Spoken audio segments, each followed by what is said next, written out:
Bienvenidos a todos, muy especialmente a los estudiantes de la Escuela de Bioanálisis de la Universidad de Carabobo, sede Aragua. Hoy hacemos entrega de la primera clase de Fisiología del Sistema Endocrino.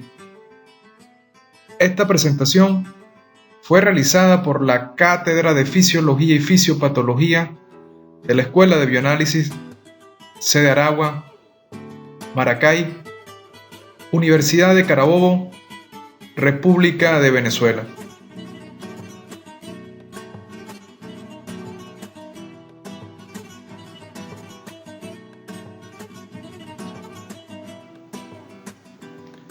El estudio de la fisiología del sistema endocrino implica la revisión de las generalidades del sistema endocrino. Posteriormente, se estudiará cada glándula en particular.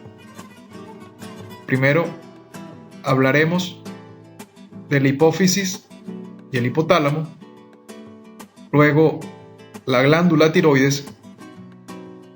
Posteriormente, se hablará de las glándulas adrenales,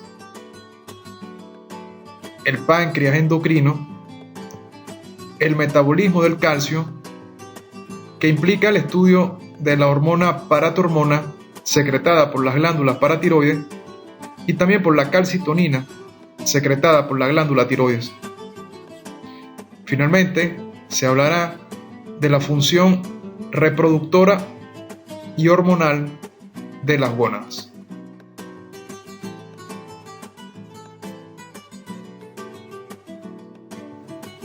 En la entrega de hoy hablaremos de las generalidades del sistema endocrino. En primera instancia, se hablará de la comunicación entre las células, es decir, la comunicación intercelular. Posteriormente, se mencionarán las principales glándulas endocrinas y las hormonas que éstas secretan. Luego, se revisará la naturaleza química de las diferentes hormonas, así como también la ubicación de los receptores hormonales en las células. Finalmente, se hablará del mecanismo de acción general de las diferentes hormonas.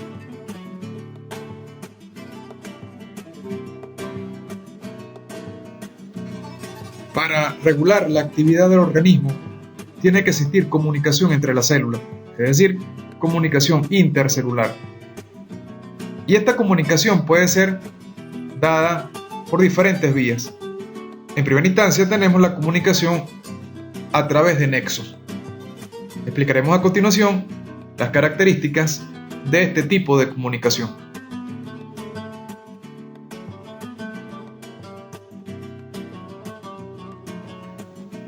Este tipo de comunicación está formada por dos hemicanales. Cada hemicanal se llama conexón. Un conexón es un oligómero de 6 proteínas intrínsecas de membranas llamadas conexinas. Los conexones están alineados con precisión, de manera que la luz de un conexón se continúa con la luz del otro conexón que está ubicado en la otra célula. Las uniones gap o tipo nexo requieren que las membranas contiguas de dos células se aproximen, quedando el espacio intersticial entre ellas muy reducido.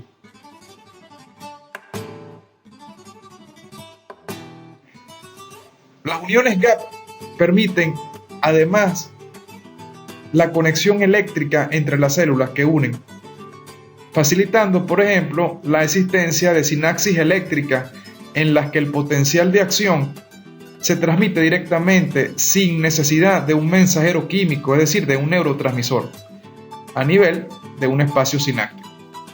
Cosa que sí sucede en las uniones sinápticas, donde la célula presináptica libera un neurotransmisor que interactúa con un receptor ubicado en la célula postsináptica. Entonces, en las uniones tipo nexo, no hace falta la liberación de ningún neurotransmisor, ya que el conexón de una célula está unido al conexón de la otra célula y se crean entonces puentes de baja resistencia.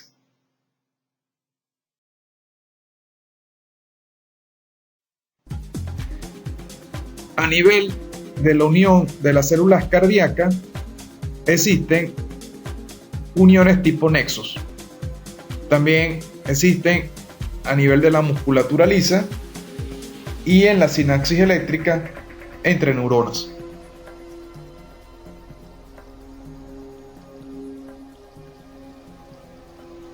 En esta imagen podemos ver uniones tipo nexo entre una neurona presináptica y una neurona postsináptica.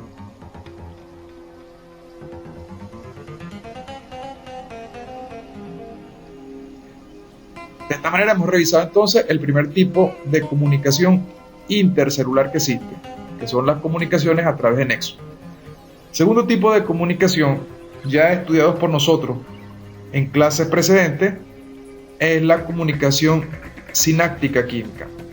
Recordemos brevemente las principales características de este tipo de comunicación.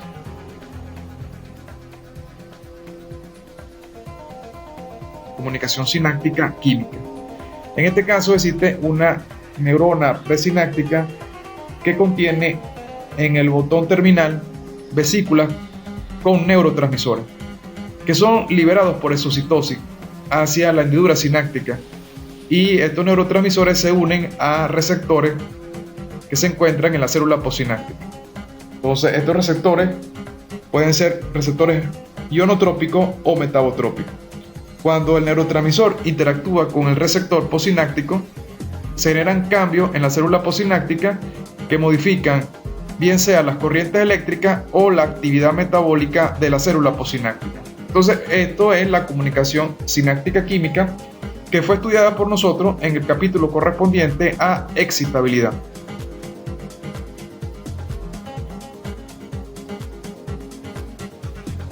El tercer tipo de comunicación intercelular es la autocrina y paracrina. Veamos a continuación las características principales de las mismas.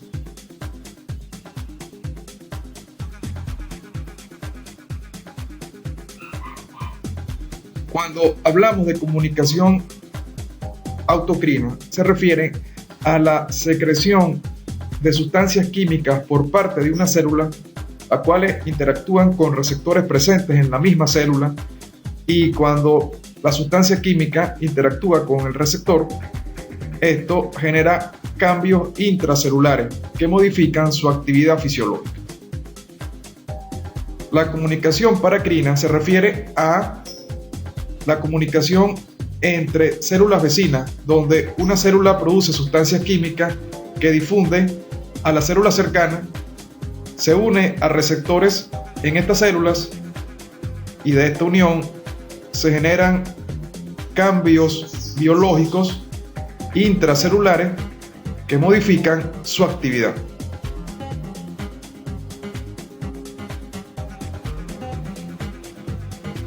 Dos ejemplos clásicos de sustancia paracrina lo constituye el óxido nítrico y las endotelinas. El óxido nítrico y las endotelinas son producidas por el endotelio y difunden hacia la musculatura lisa presente en las arteriolas. El óxido nítrico induce relajación de la musculatura lisa de las arteriolas y por lo tanto induce vasodilatación. Y esto trae como consecuencia disminución de la presión arterial. En el caso de las endotelinas, que también son producidas por el endotelio, difunden también hacia la musculatura lisa de la pared de las arteriolas, pero en este caso inducen contracción de la musculatura lisa.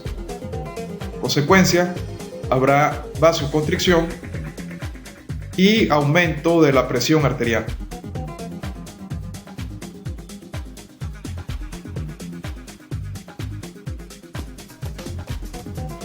El cuarto tipo de comunicación intercelular importante es la comunicación endocrina.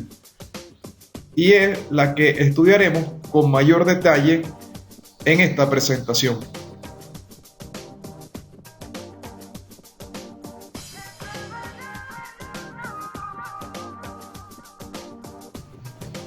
En la comunicación endocrina, una célula o un grupo de células de una glándula secretan hacia el torrente sanguíneo una serie de sustancias químicas denominadas hormonas.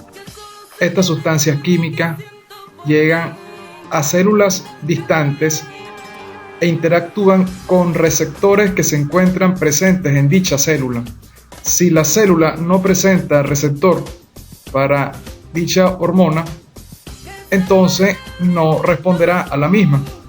Estos receptores son proteínas que pueden encontrarse tanto en la membrana plasmática de las células diana, también en el citoplasma o en el núcleo de dichas células. Entonces, cuando se da un mecanismo similar a este, se dice que la comunicación es de tipo endocrino.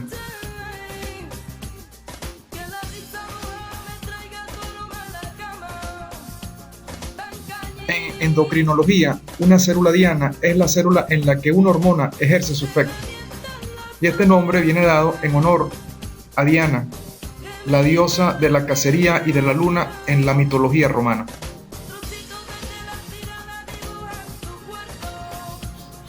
Entonces, las hormonas son sustancias secretadas por glándulas endocrinas y ellas afectan la actividad de otras células, siempre y cuando estas células tengan receptores para dicha hormona.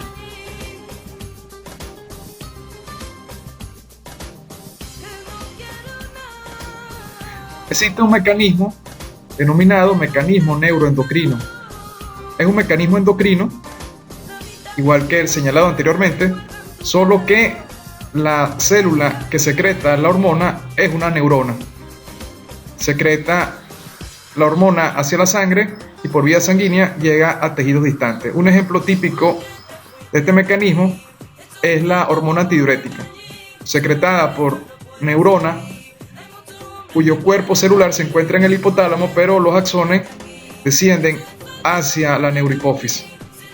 Cuando aumenta la osmolaridad plasmática, el hipotálamo detecta esta información, envía señales nerviosas hacia la neurohipófisis, ocurre la liberación de la antidiurética y por vía sanguínea esta hormona llega a los túbulos distales y colectores del riñón. Y una vez que se une a su receptor determinado, entonces se generan cambios fisiológicos en las células tubulares que permite que se hagan más permeables al agua y pueda ocurrir reabsorción de agua. Esto fue explicado con mucho detalle en el tema correspondiente a fisiología renal.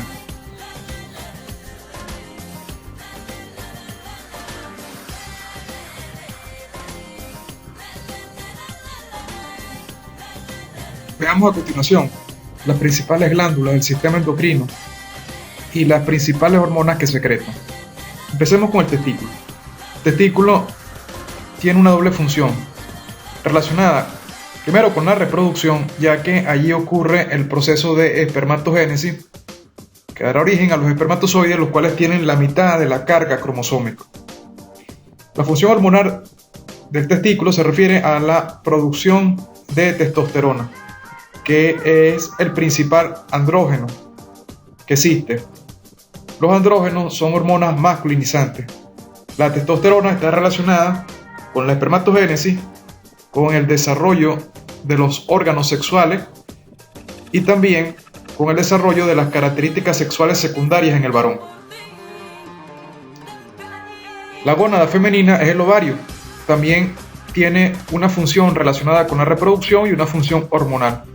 La función relacionada con la reproducción tiene que ver con la producción de los ovocitos, los cuales,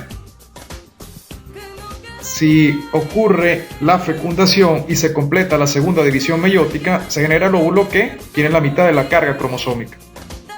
Los ovarios tienen funciones hormonales ya que secretan las hormonas sexuales femeninas. Ahí tenemos dos grandes bloques, los estrógenos y los progestágenos. Los estrógenos es una familia de hormonas donde sus representantes principales son el estradiol, el estriol y la estrona. Dentro de los progestágenos tenemos a la progesterona. Las hormonas sexuales femeninas son importantes para el desarrollo de los órganos sexuales femeninos y también el desarrollo de las características sexuales secundarias en la mujer. Luego tenemos el páncreas. El páncreas endocrino está representado por los islotes de Langerhans. Allí se producen y secretan dos hormonas muy importantes que regulan el metabolismo, como lo son la insulina y el glucagón. La insulina y el glucagón tienen funciones importantes para regular el metabolismo de los carbohidratos, los lípidos y las proteínas. En el capítulo correspondiente al páncreas endocrino estudiaremos esto con mayor detalle. Luego tenemos las glándulas suprarrenales. Las glándulas suprarrenales constan de dos porciones importantes, la médula y la corteza suprarrenal. La médula suprarrenal está muy relacionada con el sistema nervioso simpático. Cuando se activa este sistema, la médula secreta adrenalina hacia la sangre, la cual tiene funciones muy importantes para activar mecanismos de alerta ante situaciones de peligro, lucha o de huida. Por otro lado, la corteza suprarrenal secreta tres grandes bloques de hormonas. Secretan allí los mineralocorticoides, donde quizás el principal representante es la aldosterona. Y es una hormona que está relacionada con mantener concentraciones adecuadas en la sangre de sodio, potasio y protones. Luego tenemos los glucocorticoides, donde quizás el principal representante es el cortisol. Es una hormona que también está relacionada con el metabolismo de las grasas, de las proteínas y de los carbohidratos, además que tiene efectos antiinflamatorios y antialérgicos. El tercer bloque de hormonas que se producen en la corteza suprarrenal son los andrógenos suprarrenales, de los cuales hablaremos posteriormente con mayor detalle.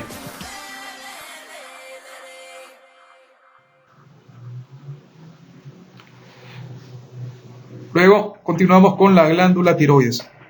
La glándula tiroides secreta las hormonas tiroideas T3 y T4.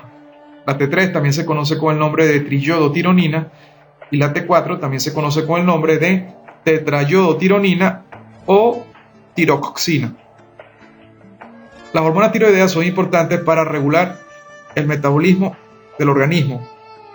También es importante para el desarrollo del sistema nervioso y su maduración, el desarrollo del sistema óseo, para mantener una adecuada función cardiovascular y también una función normal de la actividad gastrointestinal. En el capítulo correspondiente a glándula tiroides hablaremos de esto con mayor detalle.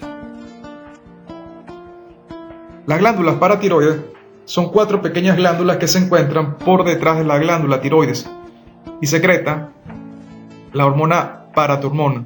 La paratormona es una hormona que se encarga de regular el metabolismo del calcio y gracias a esta hormona se mantienen niveles normales de calcio en la sangre.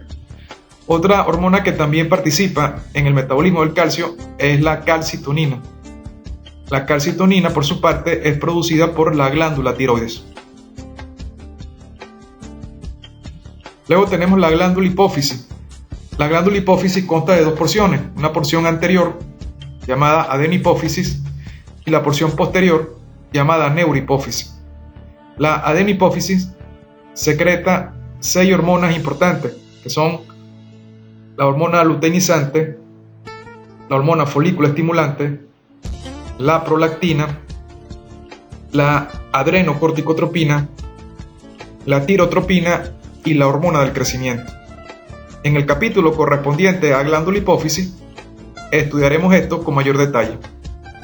La neurohipófisis, por su parte, secreta 2 hormonas importantes que son la oxitocina y la hormona antidiurética.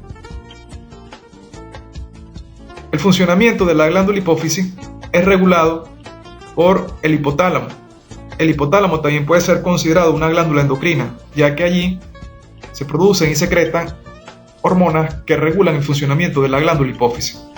Pero en el capítulo correspondiente a hipófisis lo estudiaremos con mayor detalle.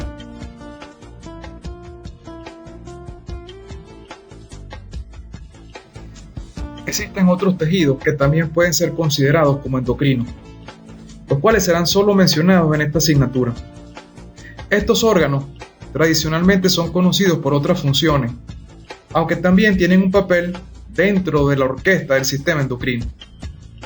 Estos órganos son el corazón, el estómago y el intestino delgado, el riñón y el tejido adiposo. Veamos a continuación brevemente la función hormonal de estos órganos que acabamos de mencionar.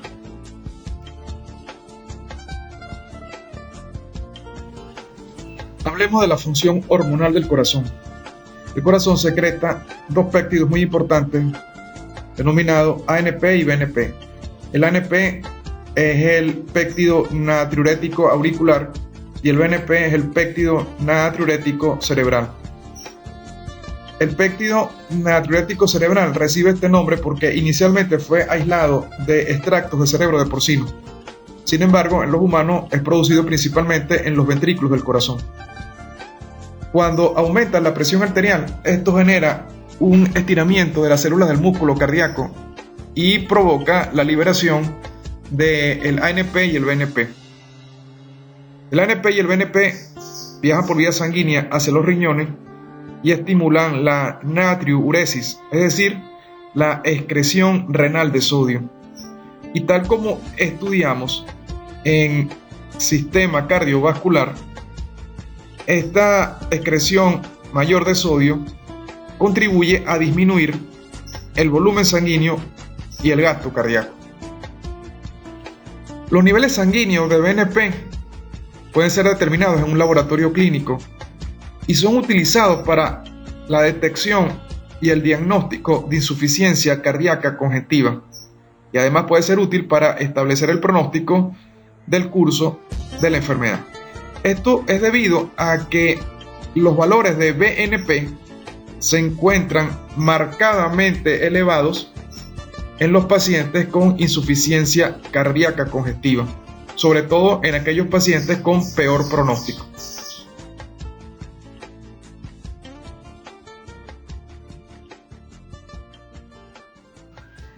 Hablemos ahora de las hormonas gastrointestinales, dentro de las que destaca la gastrina, la grelina, la secretina y la colecistocinina. En el caso de la gastrina, es una hormona polipeptídica secretada por las glándulas pilóricas del antro del estómago y que estimula la secreción gástrica. Y esto es importante ya que el jugo gástrico es necesario para la digestión de ciertos alimentos. En el caso de la grelina, también es una hormona secretada por el estómago, pero que por vía sanguínea llega a la hipófisis y al hipotálamo. En la hipófisis se ha demostrado que puede estimular la secreción de hormona del crecimiento. La grelina además favorece la regulación del metabolismo energético, ya que estimula ciertas neuronas hipotalámicas, provocando un aumento del apetito y por lo tanto puede inducir incremento del peso corporal. En el caso de la secretina, es una hormona secretada por la mucosa del intestino delgado y esta hormona estimula al páncreas para que secrete un jugo pancreático rico en bicarbonato. La colecistocinina también es una hormona secretada por la mucosa del intestino delgado y en este caso también estimula al páncreas para que se secrete un jugo pancreático rico en proenzimas que posteriormente se activarán en la luz del intestino delgado y estas enzimas entonces inducen digestión de muchos alimentos, muchos de ellos que ya parcialmente han sido digeridos en el estómago. Además, la colecistocinina también está relacionada con la vesícula biliar, ya que estimula la contracción de la vesícula biliar para la liberación de bilis. Además, esta hormona, la colecistocinina, induce relajación del esfínter de Oddi, que es lo que permite entonces que la secreción biliar salga hacia el duodeno.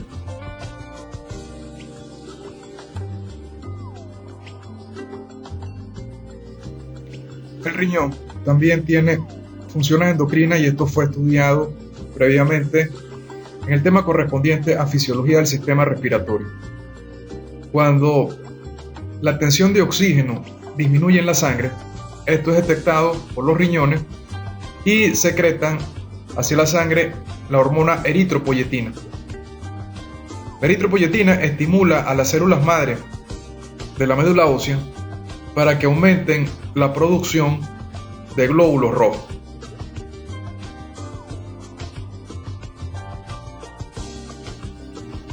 El tejido adiposo también forma parte de los órganos endocrinos, ya que secreta diversas interleuquinas como la adiponectina, la resistina, el factor de necrosis tumoral alfa o TNF-alfa, lectina, interleuquina 1 e interleuquina 6. Muchas de estas interleuquinas también son secretadas por otros tipos de células, entre ellas las células del sistema inmune, y son sustancias que regulan el funcionamiento y la actividad del sistema inmunológico. Sin embargo, el tejido adiposo también lo puede producir, y cuando existen problemas de obesidad y sobrepeso, muchas de estas sustancias son secretadas en mayor cantidad y esto puede contribuir a desequilibrios metabólicos como por ejemplo la resistencia a la insulina e incluso también la diabetes mellitus tipo 2. Sin embargo, esto será estudiado con mayor detalle en temas posteriores. En el caso de la adiponectina, es una sustancia que aumenta la sensibilidad a la insulina y más bien protege contra la resistencia a la insulina. Sin embargo, cuando una persona tiene sobrepeso u obesidad, la secreción de adiponectina más bien se ve reducida.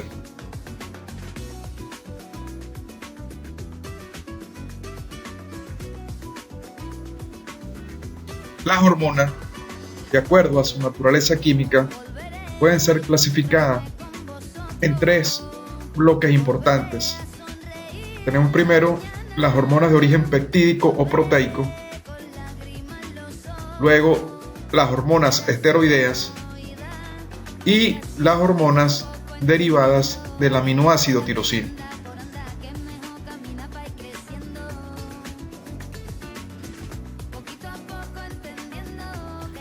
Empecemos primero con las hormonas de origen proteico o peptídico.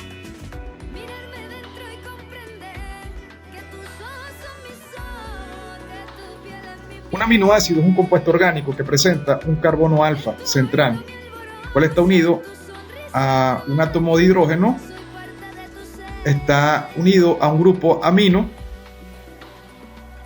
a un grupo carboxilo y a un grupo lateral R. En la naturaleza existen 20 aminoácidos comunes que forman parte de la estructura de las proteínas de los seres vivos. Dependiendo de la estructura de ese grupo lateral R, va a depender de qué aminoácido común estemos hablando.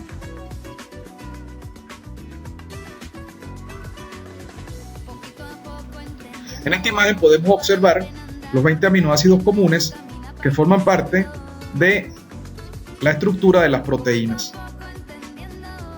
Por ejemplo, todos los aminoácidos que están señalados allí tienen grupos aminos, grupos carboxilos y el carbono central alfa. Acá lo que está sombreado, en este caso de color verde, representa, por ejemplo, los aminoácidos no polares, que incluyen a la glicina, a la alanina, la valina, la leucina, la isoleucina, la metionina, la fenilalanina, el triptófano y la prolina. También tenemos aminoácidos polares, como es el caso de la serina, la trionina, la cisteína, la tirosina, la asparagina y la glutamina. Tenemos algunos aminoácidos que su grupo laterales R están cargados eléctricamente, como es el caso del aspartato y el glutamato, que forman parte de los aminoácidos ácidos.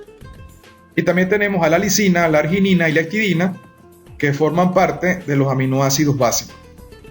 También podemos distinguir algunos aminoácidos que tienen anillos aromáticos en su estructura del grupo lateral R, por ejemplo, la fenilalanina, el triptófano y la tirosina.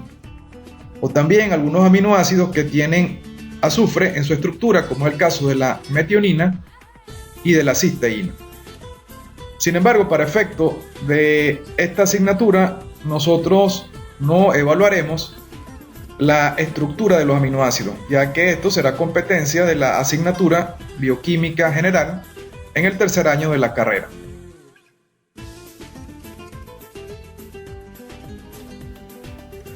Cuando los aminoácidos se unen entre sí, forman estructuras un poco más complejas, como es el caso de los péptidos, oligopéptidos, polipéptidos y proteínas.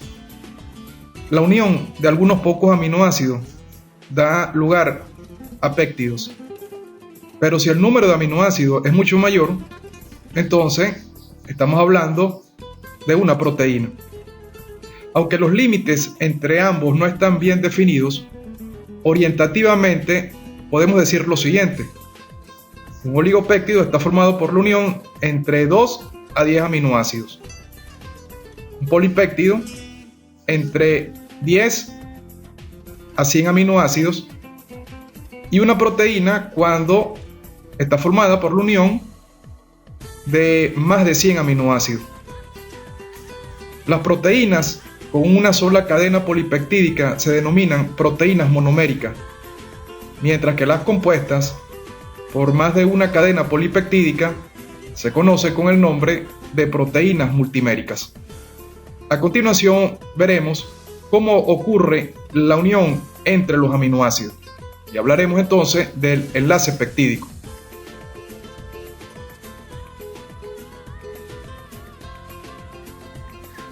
Del lado izquierdo tenemos un aminoácido llamado 1, su grupo lateral R.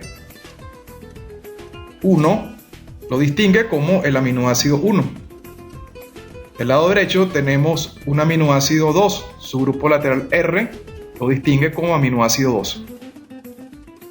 Los aminoácidos tienen grupos aminos, grupos carboxilos y su grupo lateral es R, tal cual señalamos anteriormente. Para que ocurra la unión entre los aminoácidos, tiene que darse los enlaces peptídicos. Los enlaces peptídicos se forman entre el grupo carboxilo de un aminoácido y el grupo amino del otro aminoácido. Veamos a continuación.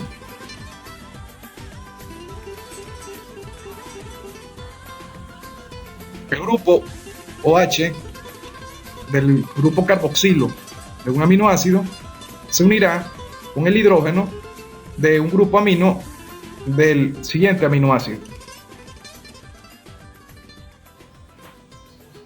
Entonces se forma una molécula de agua y se establece un enlace peptídico entre el aminoácido 1 y el aminoácido 2.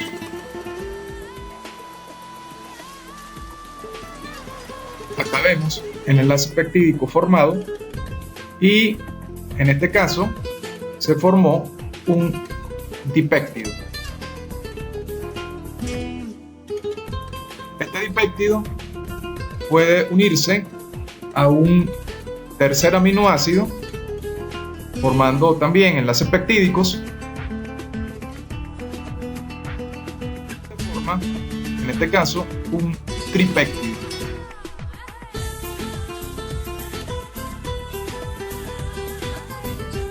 Entonces, múltiples enlaces peptídicos forman oligopéptidos, polipéptidos y proteínas. Cuando son 2 aminoácidos, entonces hablamos de dipéptido, tripéptidos, tetrapéptidos, pentapéptidos, hexapéptidos, hectapéptidos, octapéptidos, nanopéptidos y así sucesivamente, hasta formar cadenas polipeptídicas o proteínas.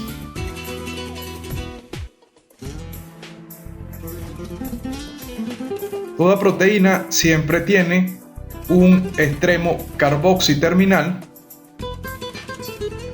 y un extremo amino terminal.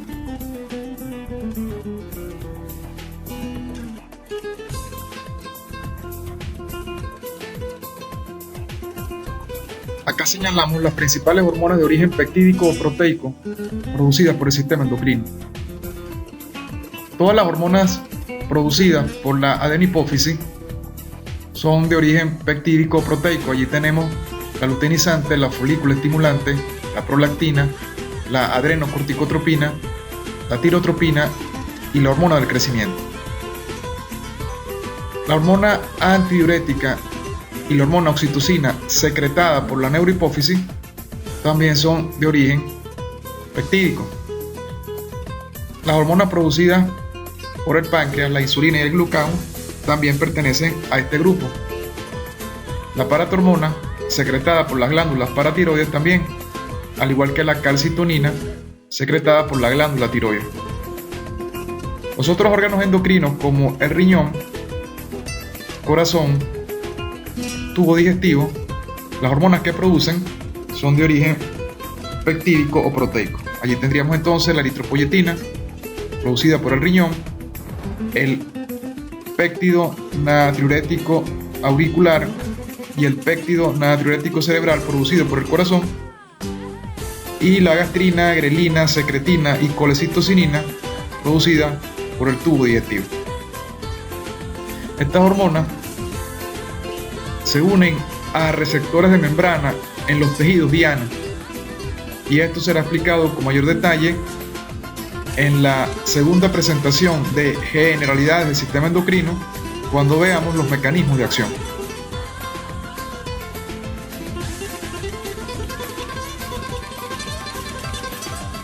Hablemos a continuación de las hormonas de origen esteroideo.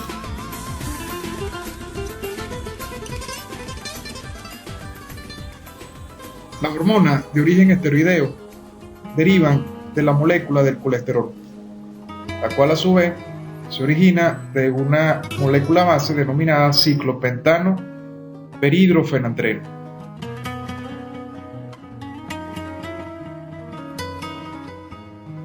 Las hormonas de origen esteroideo que son producidas por el sistema endocrino son todas aquellas secretadas por las glándulas suprarrenales, específicamente por la corteza suprarrenal.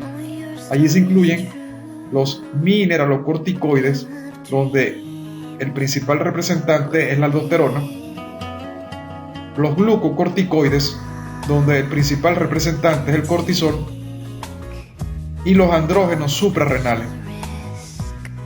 También las hormonas sexuales producidas por las gónadas, la testosterona producida por el testículo, los progestágenos producidos por los ovarios, igual que los estrógenos, son hormonas de origen esteroideo. Dentro de los progestágenos, el principal representante es la progesterona, y dentro de los estrógenos, los principales representantes son el estradiol, el estriol y la estrona.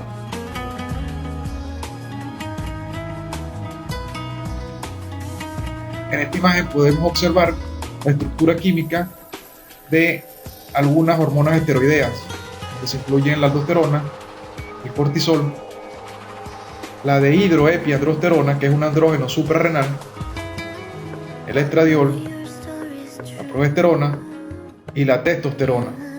Todas estas hormonas derivan de una molécula base que es el colesterol, el cual a su vez deriva de una molécula denominada ciclopentano perhidrofenantreno.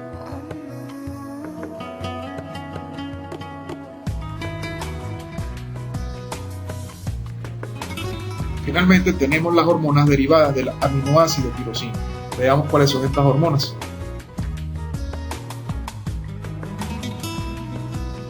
Como ya hemos señalado anteriormente, la estructura básica de un aminoácido incluye un carbono central que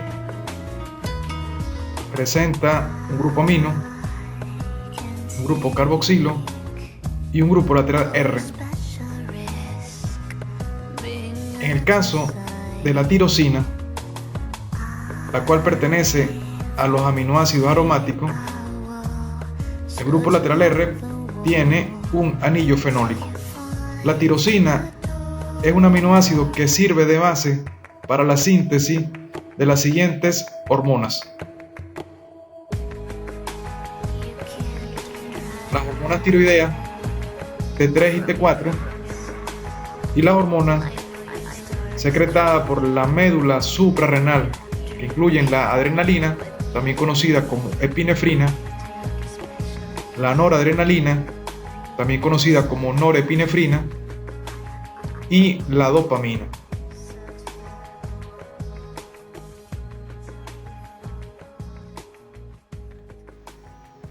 En esta imagen podemos ver la estructura química tanto de la adrenalina, la noradrenalina, la tiroxina o T4 y la triiodotironina o T3.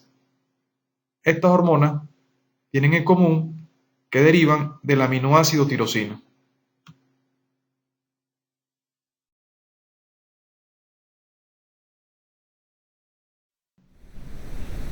De esta manera hemos finalizado la primera parte de las generalidades del sistema endocrino, en la cual revisamos los tipos de comunicación intercelular, las principales glándulas endocrinas y sus hormonas, y la naturaleza química de las hormonas.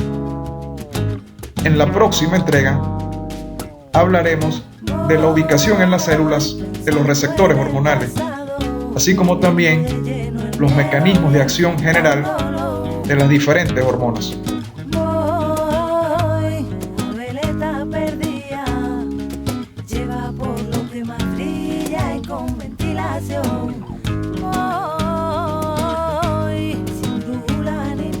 Esperando que la presente clase haya sido de su total provecho, la Cátedra de Fisiología y Fisiopatología de la Escuela de Bioanálisis de la Universidad de Carabobo de Aragua, República de Venezuela, se despide hasta una próxima entrega.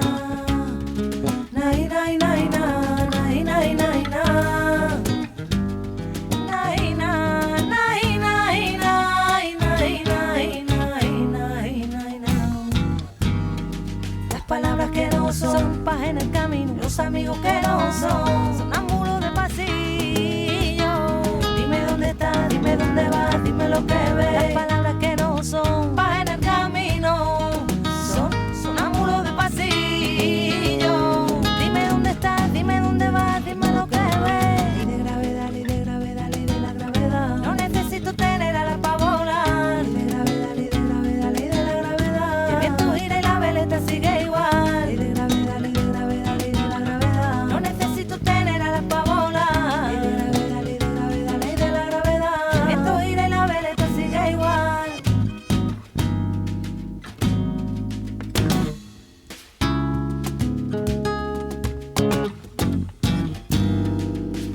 Pero no pa' siempre dicen lo que ven, no pa' siempre y este mundo del bebé.